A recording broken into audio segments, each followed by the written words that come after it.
Human rights and the Fifth Estate.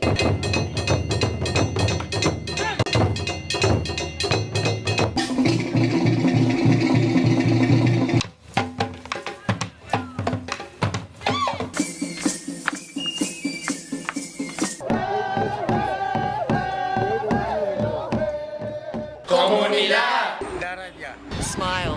Harambe. Makar. Righteousness. Habla. Human rights and the Fifth Estate.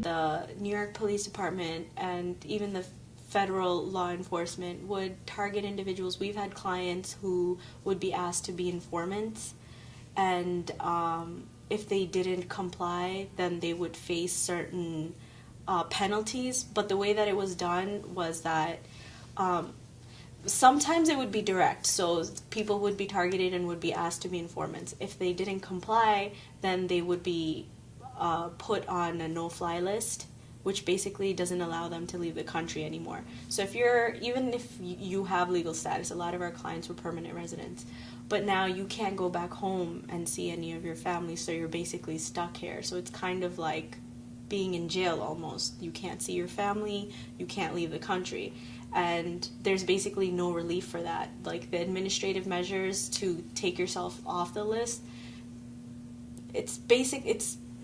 no one has ever been taken off the list, and if you apply to do so, none of our clients were ever able to be taken off. So, I mean, these are the things that would happen. Or, another thing that they would do is send informants into mosques and stuff, and then start talking to people and start, trying to say militarized or, get people all riled up, play with people's emotions. Like, if you're going to talk about what's going on outside of the country in Muslim countries, and there's a lot of things going on in this world, and it's very easy to become emotional and feel terrible about what's going on in the world, whether it's Palestine, whether it's Kashmir, there's plenty of conflicts throughout the world, and then to get people riled up and then use their words against them later on.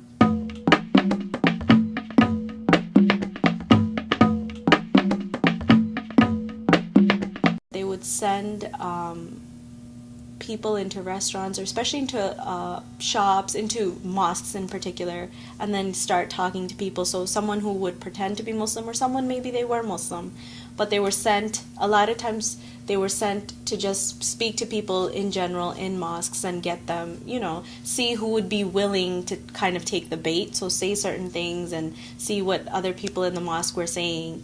And then sometimes it would be, we should do something about this, and maybe throw a plan out there, throw an idea out there and see who'd take the bait. A lot of the cases that I had in my year were people being targeted by the feds or the New York Police Department to become informants, and then when they refused to, they would be placed on no-fly lists, and that's when they would come to us, because they would be threatened with taking away their permanent residency, or they would be threatened with not processing their naturalization applications.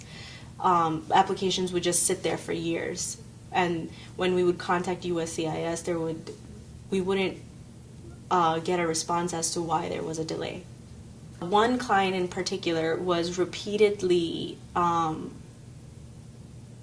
asked by law enforcement to become an informant, and he had family back home, and he was applying for them to come here. He didn't even file it yet. He had been told that we know you're going to file it, and when you do, we're going to make it difficult for you, and you've already seen that we've put you on the no-fly list, and if you don't comply with our request to be an informant, then the next step is that we're not going to let your papers for your wife and kids go through. Yeah. And he was pursued, even in the bodega near his house. They asked about him, they asked his friends, his uncle about him. It got to the point where his own family didn't want to associate with him anymore for fear of being pursued by the NYPD themselves. they kind of felt like, well, you're already in trouble, you're going to get the rest of us in trouble too.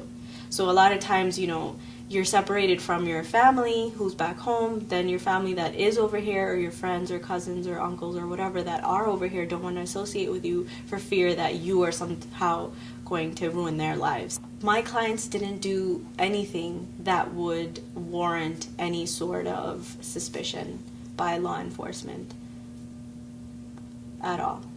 As opposed to law enforcement doing the work of being the informant, it's easier to get people that are in the community. So if they want to get someone in particular and they think you have close enough ties to maybe do the job better, just because that's sufficient to try to pursue someone. And also if you're vulnerable, like for example you're poor, they can throw money at you, or if your immigration status is such that, or you have family, you're sponsoring family, if they have something on you that they think they can use as leverage, that's how you're targeted.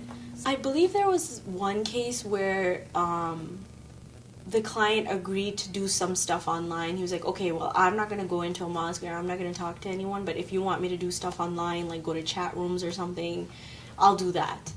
And but he only did it so that they would leave him alone in that particular moment, because I think they had him in their car and they wouldn't leave him alone. So he's like, okay, I'll agree to do that if you just let me go, if you leave me alone, and if you please just take me off the list. Like, he wanted to be off the no-fly list so that he could see his wife.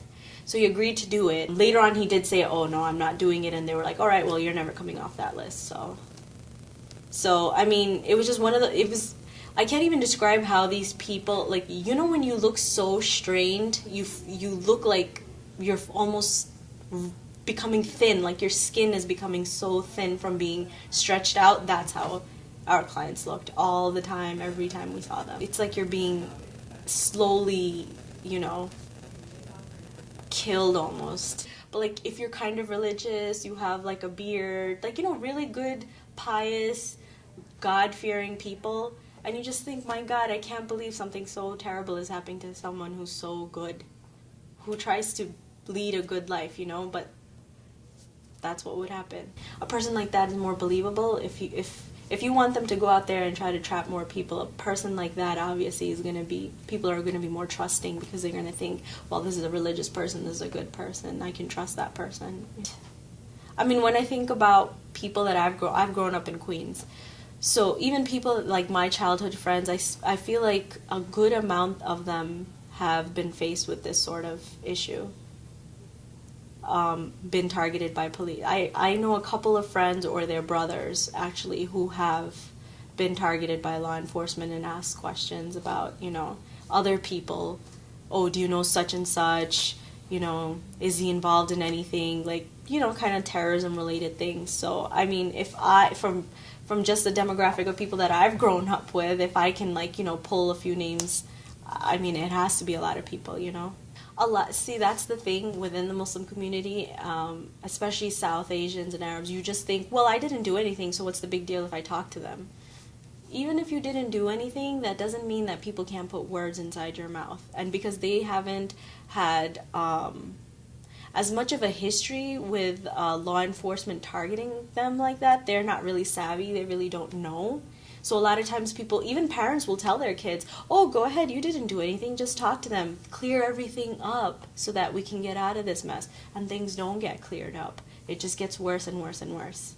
So the best thing to do is not to speak to them, to seek a lawyer right away. That's the best thing to do. And sometimes you meet antagonism even within the community, because they're like, well, if we didn't do anything, why should we be afraid of anything? But they don't realize what's going on. There's a bigger machine pushing this, Even if you didn't do anything, there's nothing wrong with being quiet and getting a lawyer.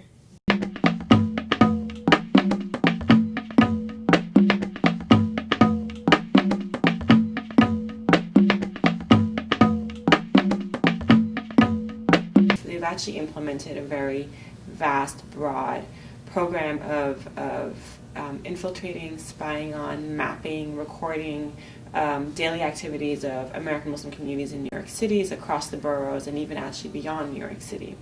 They went into New Jersey, they went into Connecticut, spying on Muslim Students Associations as far as Connecticut and Pennsylvania. And one of the things that we've been seeing a lot here at CLEAR has been the tactics that the NYPD and the FBI also. It's always important to note that it's not just the NYPD that's doing this. The FBI has very similar, equally troubling policies. But both of these agencies very aggressively recruit informants from within communities. They use pressure tactics, they threaten them with criminal charges, they try to use immigration status against them, and even we have some clients who are actually placed on the no-fly list, which is a federal government watch list, for refusing to become informants for the FBI. Our experiences are mostly young men of Muslim background from Muslim majority countries. And typically they'll have a vulnerability that they're trying to leverage against them, whether it's immigration status, financial difficulties, or like a minor criminal charge that they can then say that they'll take it easy on them if you know, sort of a tit for tat exchange.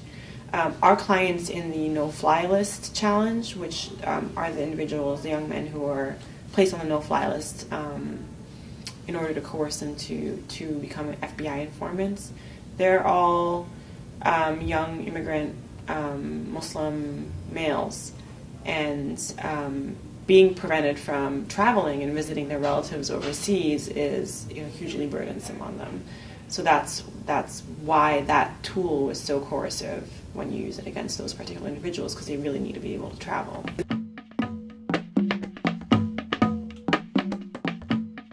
That's the first thing you want to ask, is if you're doing all of this at such a great cost, is it actually effective? And so many different people who've looked into this question have actually all unanimously found that it's actually completely ineffective. The NYPD has claimed that it's thwarted a number of plots as a result of its surveillance program, but some investigative journalists have looked into those allegedly thwarted plots and have debunked that claim, you know, one by one, showing that they were either not actually thwarted by the NYPD, they were actually never plots in the first place. They raised questions and concerns about entrapment. So if you look at those claims, you sort of whittle away at that argument. And actually, the Thomas Galati, who ran the intelligence division, said in a court filing that in his tenure at the intelligence division, according to his knowledge, not a single the whole program of surveilling Muslim communities didn't yield a single prosecution or an investigation that actually led to anything.